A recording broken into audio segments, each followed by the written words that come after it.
Cinema theatre দেখেছো কখনো? Cinema theatre দেখেছো? আমি হ্যাঁ সব দেখেছি। সব দেখেছো? হ্যাঁ। যাত্রা দেখেছো? হ্যাঁ। কোথায় দেখেছো?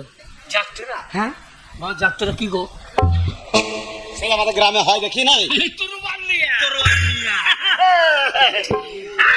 আমার নাম ভাবনা কাজে আমাকে ফুটো করে দিবে। দেখেছি তো, মজে গিয়ে উঠতে পালিয়ে গেল। শোন বাবা, ওটা বলিনি আমি। তুমি কলেজে গেছো, লেখাপড়া শিখেছো? না না, ও বিয়ে হবে কি? কেন হবে না? বিয়েটা দিয়ে দে। আমার মেয়ের প্রশ্নের উত্তর না দিলে বিয়ে হবে না। ক ভাই বোন তোমরা? আগে তোমরা ক ভাই বোন? আমার বাবাকে নিয়ে 3 ভাই বোন। বাবা এক ভাই, মা এক বোন। বাবা মা তোমার ভাই বোন? এই মাকে তেরার খেতেই আমি ও কথা বলিনি। তোমার বাবা মায়ের কটা সন্তান?